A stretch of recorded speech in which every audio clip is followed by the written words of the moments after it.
Alright guys, welcome to another video, and today I'm going to talk about a very important topic that I personally was very confused about at first, but these are just few of the pointers that I will give you, and they should help you in clearing out your ambiguity or anything that you might any confusion that you might face in where you want to go for your higher studies. It might be bachelor's, it might be master's, or it might be a PhD, but these pointers still apply in every case. So if you do know these things, I'm sure you can have at least a more informed decision, and you would know what you're doing with, like, if you're ever going wrong. I hope this video will help you. Now again, just before I begin giving you the pointers, I wanna make sure I tell you guys that basically this is a very subjective topic.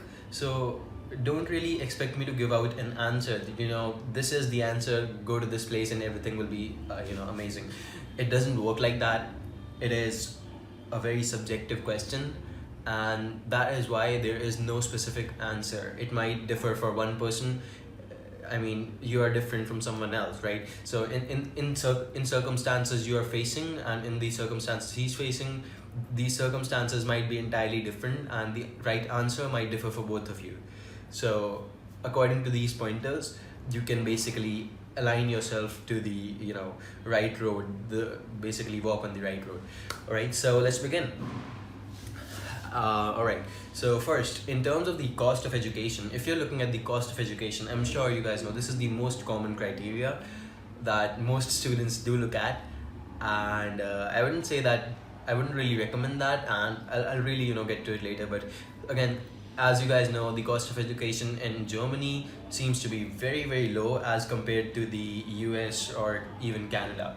So as per the policies that the German government has been reinforcing, higher education, especially masters and PhD, all these kinds of degrees have a very minimal tuition, or kind of like the tuition is, at times, it's just null. So if you're looking for a better a better cost of education, like a lower cost of education, Germany is your answer. Let's look at the other criteria right before you leave.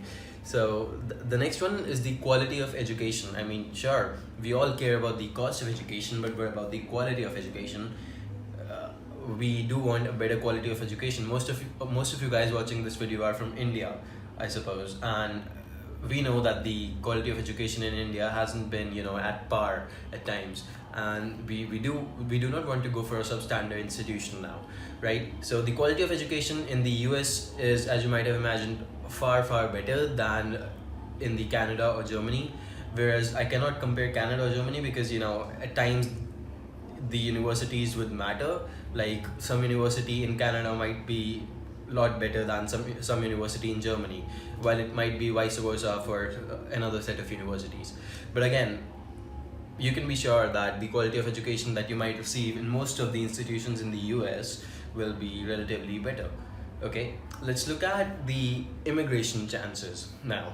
So in case of the immigration, it's very hard to immigrate in the USA, especially if you're not going for a STEM field. You can just forget about it, because if you're not from the STEM field, it's gonna be next to impossible, if not impossible. While if you're going for let's say Canada is the best option if you're looking to immigrate.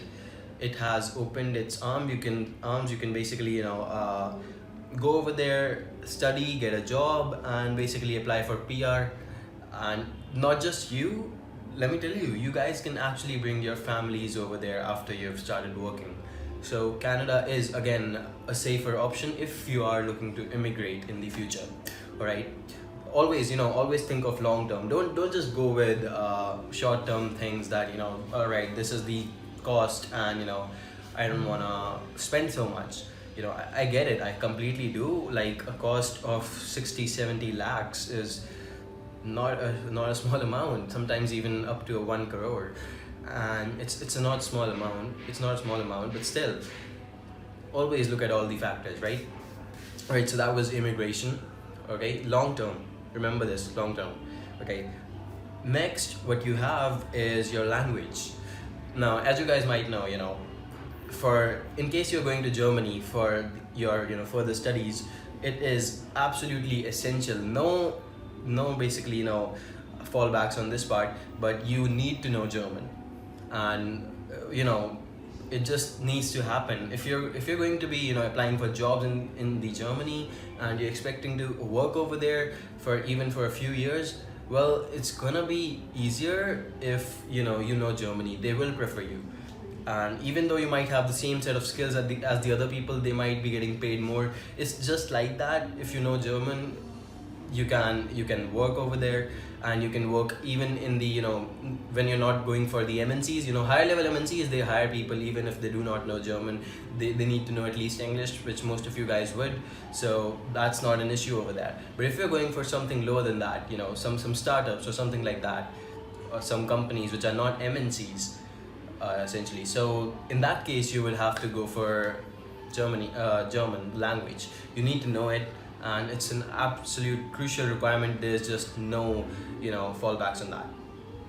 And by the way, on my last point, when I talked about immigration, in Canada, it's kind of like a point system. So you will get points, like some points for how many years you've spent in Canada, some points for where your age is, and your knowledge of English, your level of knowledge of French.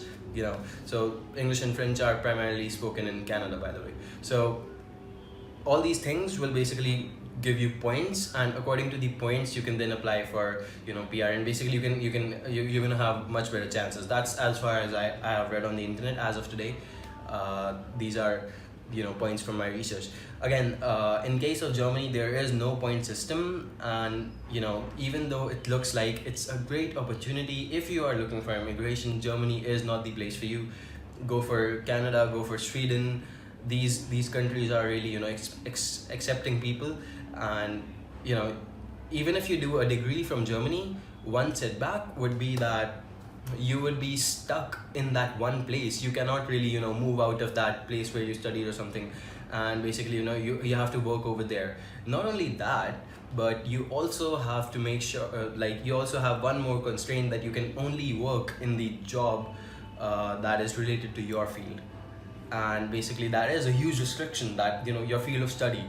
If you've studied something, and suddenly you think that what, I'm not so interested in it, and maybe there's some kind of a parallel field which is just next to it and something like that. I want to work in that field, maybe hardware, not software, something like that. It's gonna be hard. It's just not allowed, right? So do keep that in mind as well. Okay, again, let's talk about the quality of life. Like I said, think long term.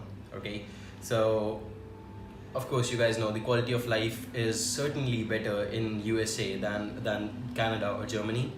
It will be everything's better over there, because it's a lot more developed than these countries, and a lot more. Think about the weather, right? Canada has like 6 months of total winters, snow and everything. They even have to import water. They don't even have access to water. So in that case, Canada lacks. Even in case of Germany, the quality of life will again not be as comparable to the quality of life in the USA. So that's something you should know before you actually go forward with this. Okay, next thing is the job prospects. And well, as you guys might know, why is Canada dreaded when compared to USA when people are going for masters or PhDs? Well, it's because of the job prospects. The country of Canada does not have as many jobs as the USA does, and that is, I think, a fact. And most of you guys would know that. Even when there are jobs, they are kind of clustered around, or in one place. I think that's near Ontario or something, but that's as far as I read. But again, if you're looking for more jobs, and even if you're studying for a substandard institute, you want a job at the end of your course, and supposedly if you're going for a STEM field, you'll get your OPT and everything. So you should really think about USA in that case, because the job prospects are just much more better. All right. In the case of Germany as well, the job prospects are not as good as compared to the USA. but there's an added disadvantage that if you do not know German, it's going to be, it's going to be a setback, and you won't be able to, fetch jobs over there just as easily. And like I said, you're constrained to one place, and your field of study, you only have to work in that. So that's another constraint. Finally, like I said, all these things are facts, and really look beyond them and look for long-term education. And in the long term, I think that it will be very, very beneficial for you if you are, choosing if you're incorporating all of these facts, like literally write them down, each one, and just take, take in front of the countries, write all of the facts down on the columns, place USA, Germany, Canada, and according to you, what you think, according to you, just place a tick mark on, any one of these countries for each of those points corresponding to those rows, and you might, it will differ from person to person, of course it will. Some people just are not that, financially secure, they don't want to take up big loans, and in that case Germany is the only option for them. But still, that is much better if you're really, going forward with this. If you're watching this video, it means you have already decided that you want to pursue higher education in some other country, and that is great. That will look good on your CV regardless of where you study. But just make sure that you know all of these points and you incorporate all of them, and think about the long term. A degree of, that whatever we're talking about lasts for about 2 to 4 years mostly, 5 6 in case of the PhD. But still, you need to make sure that you are fully equipped, you have this mindset, and you know all of these points, and you're only deciding on the basis of that. So anyway, I hope this video helped you out, and if you want to personally get in touch with me, you can do so over my Instagram, and you can actually join the WhatsApp group as well, ask your questions over there. I'm going through the process as well, just like you guys. I'm applying to the US mostly, and 1 or 2 universities in Canada. I'm not going for Germany, mostly because my level of English is pretty good, and my grasp over English is pretty good, and I want to learn another language while I'm doing the course. I want to focus on my education much more than focusing on German. So that's really primarily my criteria. Of course, all of these do weigh in, the factors I told you about, like everything. There is my list as well. So anyway, I'll see you in the next video. Do consider subscribing if you found this video helpful. Like this video, give me a thumbs up, and sure, drop in a hello if you like.